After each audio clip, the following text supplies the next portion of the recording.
Bueno, en este instructivo, dentro del uso, la parte de identificación, estos simplemente medios instructivos, es decir, guías donde les damos herramientas, puedan estudiar más y mejor el caso. ¿Cómo llegamos a la cuantificación? Tenemos que empezar a imaginar más o menos que es como una mesa de un daño, hay un quién opta por ese daño y cuánto, que es lo que ustedes tienen que especificar en la pretensión de adaptar la demanda y lo que van a casi discutir durante todo el proceso. Esto no pretende una clase de responsabilidad, es decir, ustedes tienen que estudiar mucho más el caso para llegar a la identificación. Vamos a tratar de verla en 2 videos instructivos, tedioso y para que nos queden más claros si llegamos a esto, ponerle un número a nuestro. Y vamos a ver de que en caso de daños y perjuicios viene a tener como objetivo, sabemos, una reparación del daño, una indemnización. Indemnización, vamos a tomar siempre los conceptos que nos trae nuestro Código Civil y Comercial. El artículo precisamente, el 1738, nos dice que comprende esa indemnización, es decir, hasta dónde tengo que reparar. Porque en primer lugar, lo que yo tengo que establecer en claro, antes de ponerle un número a algo, es qué es lo que yo voy a reclamar, qué es lo que yo tengo que responder. Qué es lo que alguien tiene que responder y qué es lo que yo le voy a reclamar. Porque en eso se va a ajustar el juez después para hacer lugar o no y establecer además un número. La indemnización comprende, dice nuestro código, la pérdida o disminución del patrimonio de la víctima, lucro cesante o pérdida de chance. Esta es nuestra primera parte. La segunda parte del artículo además dice que incluye las consecuencias de la violación de los derechos personalísimos de la víctima, de su integridad personal, sus afecciones espirituales legítimas y las que resultan de la interferencia en su proyecto de vida. Acá el código nos da un lineamiento. Nos dice, esto es lo que se tiene que reparar, que es básicamente el concepto de daño que nos da nuestro Código Civil, que es la pérdida o la lesión en realidad de un interés o de patrimonio, de un derecho, la lesión a un derecho. Entonces, hasta ahí se extiende. Y nos trae entonces acá una clasificación del daño, que ustedes ya lo estudiaron en los civiles anteriores. Entonces trae una división binaria de lo que va a ser el daño. Un daño patrimonial y un daño extrapatrimonial. ¿Sí? Sacando de lado entonces esta discusión doctrinaria que existe, si existe o no existe el daño, lo dejamos un rato de lado, pero es importante que lo tengan en claro ustedes. ¿Cuál es el objetivo? Restablecer la situación anterior al hecho dañoso, que está fundada en la noción de justicia.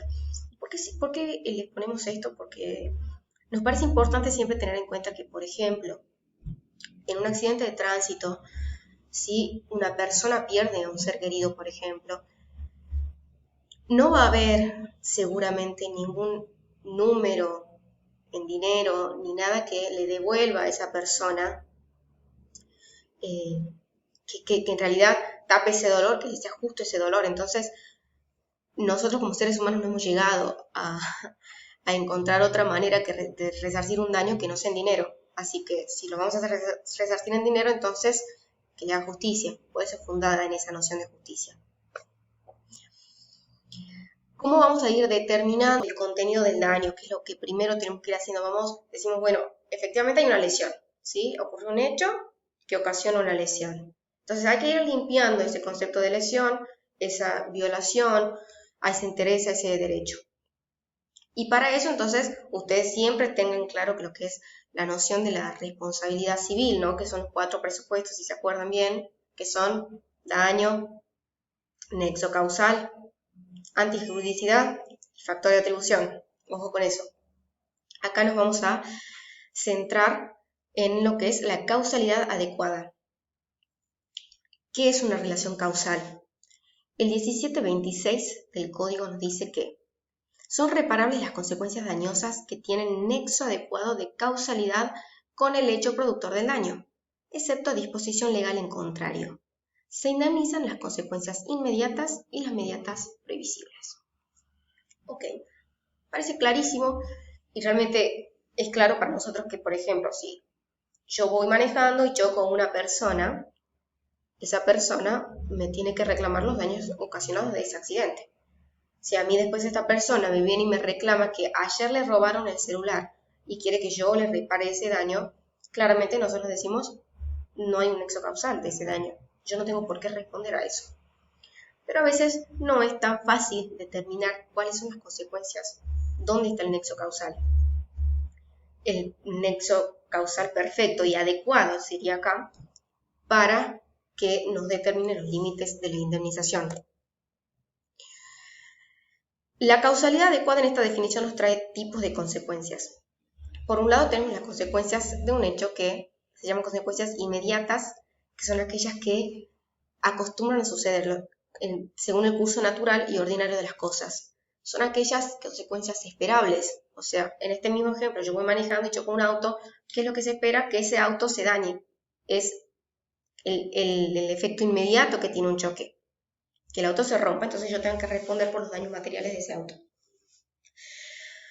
Por otro lado, también tenemos otro tipo de consecuencias que son las llamadas consecuencias mediatas, que nos dice acá, las consecuencias que resultan solamente de la conexión de un hecho con un acontecimiento distinto se llaman consecuencias mediatas.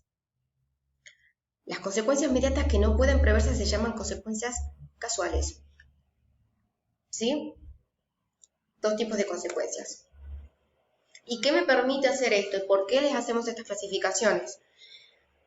Porque en primer lugar, saber las diferencias de consecuencias, diferenciarlas, poder determinarlas, nos permite determinar la autoría. Es decir, quién resulta responsable del determinado daño, que es la otra pata de la mesa que yo les decía.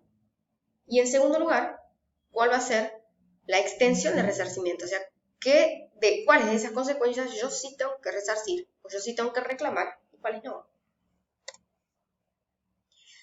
Bueno, nos detenemos entonces en las consecuencias inmediatas, que habíamos dicho que son aquellas esperables, que ocurren, aquellas que son, que acostumbran a suceder, según el curso natural y ordinario de las cosas, que es la definición de nuestro código. Y acá les ponemos un ejemplo. Si una persona que está subida en un andamio se le rompe la estructura, se cae al piso y resulta seriamente lesionada. De ese golpe, entonces, las lesiones, las fracturas, contusiones, lo que pueda llegar a tener, la internación, o sea, esos gastos de las lesiones que provoca, ya sea en honorarios médicos, de internación, medicamentos, el yeso en caso de que tenga que colocar, son consecuencias inmediatas de un hecho, de ese hecho que es la rotura del andamio.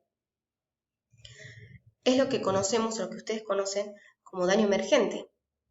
Ese daño que emerge, que surge, que nace del hecho, que se espera que nazca. Entonces, esta consecuencia inmediata, es claro que la tengo que resarcir. ¿Cómo sería una consecuencia inmediata? Habíamos dicho que son aquellas que resultan de la conexión de un hecho con un acontecimiento distinto al principal o usual y resultan previsibles, son indemnizables, excepto a disposición legal en contrario. ¿Sí? Ojo con eso. Ojo porque viene con una presunción.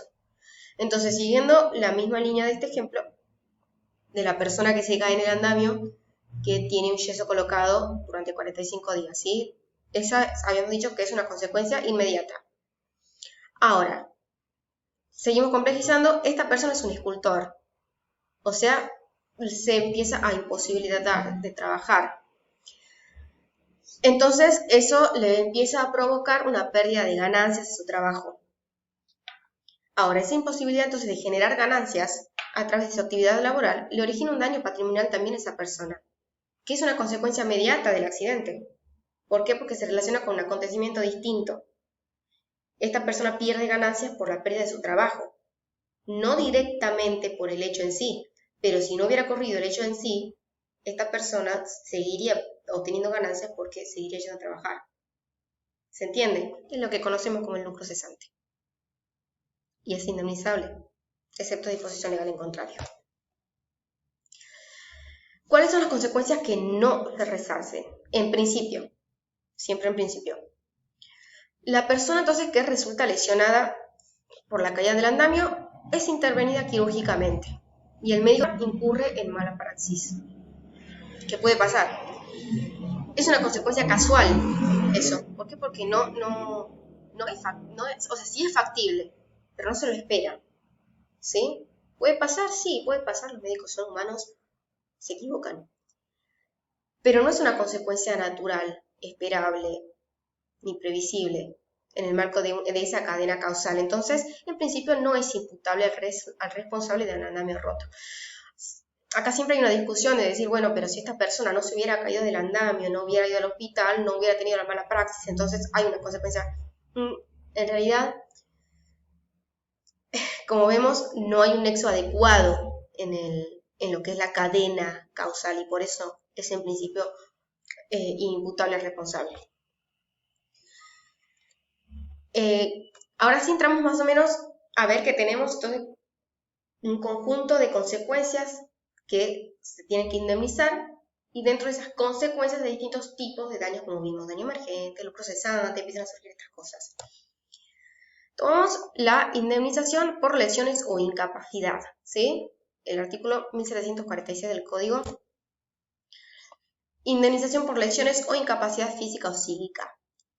¿Qué es lo que entra dentro de este rubro? ¿Hasta dónde se tiene que indemnizar?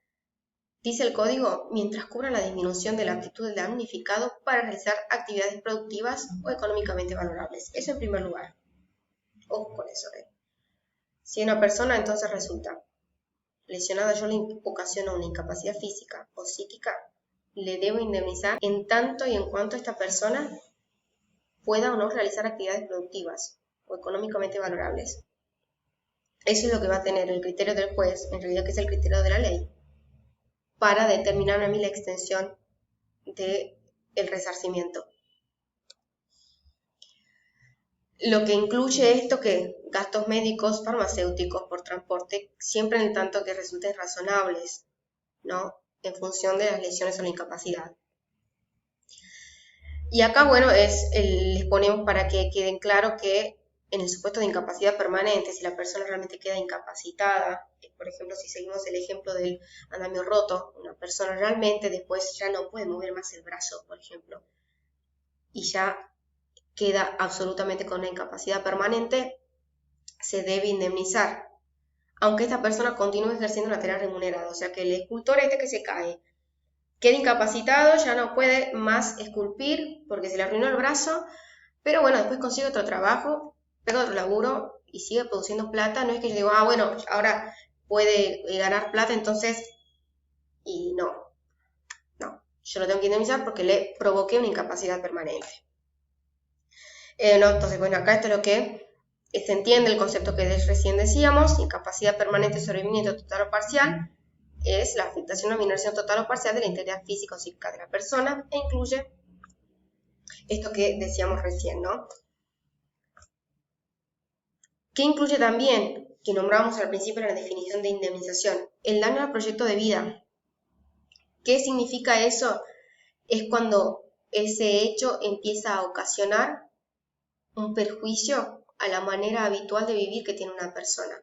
Es decir, ese hecho le produjo un rompimiento en la cotidianidad de esa persona, que se traduce en modos de vivir diferentes a los que tenía antes del hecho dañoso. Esa es la definición que nos da el Código. Daño a la vida en relación, tomamos la interpretación que hace la doctora Kemelmayer de Carlucci, todo lo que le afecta al sujeto en sociedad, en su círculo social, en cómo se empieza a relacionar, cómo eso le ocasiona cambios o perjuicios, disminuciones en ese tipo de relaciones, como reinsertarse en las relaciones sociales, mantenerlas en un nivel normal, adquirir determinada posición social, por ejemplo.